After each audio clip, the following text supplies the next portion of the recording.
हम जब कहते हैं तो कोई समझ नहीं रहा, ब्रह्मचर्य की रक्षा की जाए। ब्रह्मचर्य बहुत बड़ा अमृत तत्व है। ये मूर्खता के कारण लोग इसे ध्यान नहीं देते हैं।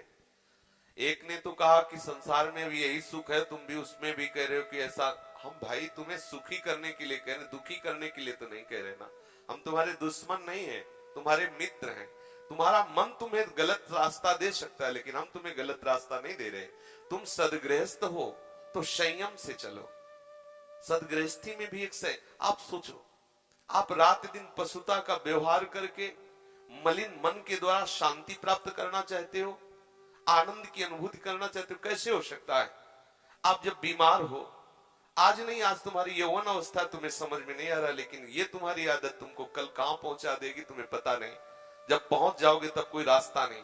कितने ऐसे बच्चे हैं जो इस बात में दुखी हैं कि मैं क्या करूं, आत्महत्या कर लूं, ऐसे आते। कितने प्रश्न ऐसे आते कि क्या मैं आत्महत्या कर लूं? देखो पहुंचा दिया, यहां आपके मन ने वहां पहुंचा दिया जो अंतिम दुर्गति का केंद्र है। यदि आप गृहस्थ हैं तो 5 बजे तक उठ जाए, इतनी छूट। मान लो आप रात्रि में 11, 11:30 बजे या 12 बजे सोते तो 5 घंटे। अगर आप दिन में नहीं सोते तो 6 बजे तक उठे। सूर्य उदय हो रहा हो, आप सो रहे, चाहे गृहस्थ हो चाहे विरक्त हो, आप बिल्कुल नष्ट हो जाएंगे। आपकी आयु नष्ट होगी, आपकी बुद्धि भ्रष्ट होगी, आप ब्रह्मचर्य रह नहीं सकते। कह देते ब्रह्मचर्य की क्या जरूरत, क्या? आप सच्ची मानिए, आप 2 महीने ब्रह्मचर्य, अगर गृहस्थ है 2 महीने ब्रह्मचर्य रहिए, 2 महीने केवल, और फिर आप देखिए आपको कैसा लगता है। और उस ब्रह्मचर्य से युक्त होकर फिर संतान उत्पन्न क्रिया की, आप देखिए वो संतान कैसी तेजस्वी होगी। आप उसको समझिए। आप जिसे बिल्कुल साधारण बात समझ रहे हैं, आप समझ रहे हैं आपको छूट मिल गई विषय भोगों के लिए, नहीं, सावधान। कुछ दिनों बाद आप ऐसे ऐसे रोगों से ग्रसित हो जाएंगे कि आप चलने लायक नहीं होंगे। आप खुद देख लीजिएगा, कुछ दिन बाद ऐसी आपकी इंद्रियां हो जाएंगी कि साधारण बातों में आप ब्रह्मचर्य रहित हो जाएंगे, सोच में ब्रह्मचर्य रहित हो जाएंगे, साधारण घर्षण में आप ब्रह्मचर्य रहित हो जाएंगे। ऐसी स्थितियां आती हैं जिनमें मतलब कितनी दुर्दशा हो जाए, चाहे वो स्त्री शरीर हो चाहे पुरुष शरीर। ऐसा नहीं कि केवल ब्रह्मचर्य पुरुष शरीर के लिए, दोनों के लिए ब्रह्मचर्य है। अगर आप गलतियों से युक्त हो जाएंगे तो स्त्रियों में ऐसे रोग हो जाते हैं जिनके कारण उनको चलना फिरना मुश्किल हो जाता है, उनकी शरीर की पूरी स्थिति बिगड़ जाती है। ब्रह्मचर्य दोनों के लिए आवश्यक है। कुछ लोग प्रश्न करते हैं कि गृहस्थ आश्रम में ब्रह्मचर्य का अस्तित्व नहीं। आप देख लो, अगर साल 2 साल में आंखों में कम ना दिखाई देने लगे तो बताना। अगर घुटने दर्द करे, कमर दर्द करे, चलने पर आपको चक्कर आने लगे, देखना, खुद देखना। एक शरीर है, उसकी एक नियत क्षमता है, आप उसके अनुसार गृहस्थ का मतलब ऐसा थोड़ी कि तुम्हारे लाइसेंस मिल गया भोगों का कि तुम मनमानी गंदे आचरण करो और तुम स्वस्थ।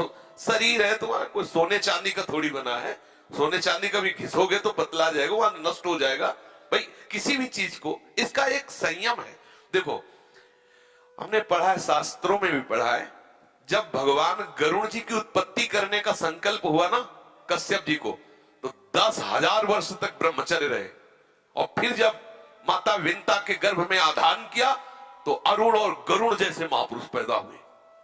अगर आप 5 वर्ष ब्रह्मचर्य रहे केवल इसलिए कि जो हमारी संतान हो वो बहुत देशभक्त, हरिभक्त, बलवान, विद्वान, ज्ञानवान हो, और आप नियम से दोनों भजन करो, और 5 वर्ष बाद गर्भाधान करके संतान उत्पत्ति के शास्त्र सिद्धांत अगर वो महापुरुष न पैदा हो तो बताना।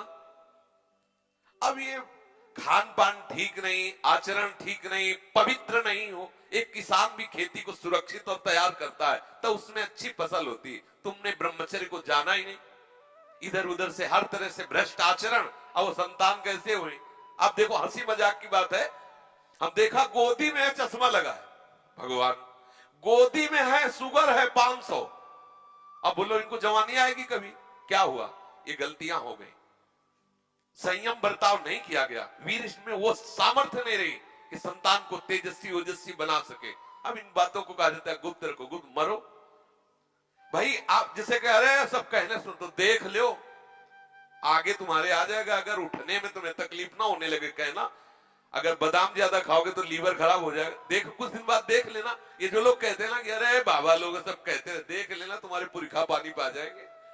तुम तो हमारी आत्मा हो, इसलिए तुम्हें प्यार से समझाते हैं। जैसे हम कहते हैं तुम ब्रह्मचर्य रहो, हस्त मैथुन मत करो, गंदे आचरण मत करो, व्यभिचार मत करो, ये ब्याह की जो एक प्रक्रिया है आपको एक सीमित बांधने के लिए है कि आप भ्रष्ट आचरण ना करें, आप धर्म से युक्त होकर भगवत मार्ग में चले, आराधना करते हुए एक आराधक की तरह एक संयमित जीवन व्यतीत करें। लेकिन वो माना जाता है कि बाबा लोग हैं, कुछ लोग कहते हैं पहले खुद को देख लो, बाबा लोग जेल में हैं। एक खेती में सब फसल एक जैसी नहीं होती। अगर कहा जाए कि सब दुकानदार बेईमानी होते हैं या सब खेती में एक ही जैसी फसल नहीं, कोई गन्ने की भी फसल, गन्ने में भी कई क्वालिटियां होती है, आलू की भी कई क्वालिटियां होती है, ऐसे अलग अलग वृत्ति है, अलग अलग भाव है। तो हमारी बात को आज अगर नहीं मानोगे तो कल तुम्हें पछताना पड़ेगा, पक्का समझ लीजिए। संयम से चलो, गृहस्थ धर्म में रहते हुए भगवत प्राप्ति के योग्य हो जाओगे। जब आपको ऐसा लगे, आपके पास तो व्यवस्था है, लगा कि अब मैं नहीं रह सकता, तो भगवान ने आपको इसीलिए रास्ता दिया है गृहस्थ का कि आप पति पत्नी मिलकर के काम पर विजय प्राप्त करें। इसलिए नहीं दिया कि आप भ्रष्ट होते रहे। समझिए, आपके पास किला है, किले की आड़ से आप अपने को बचा सकते हैं, लेकिन विरक्त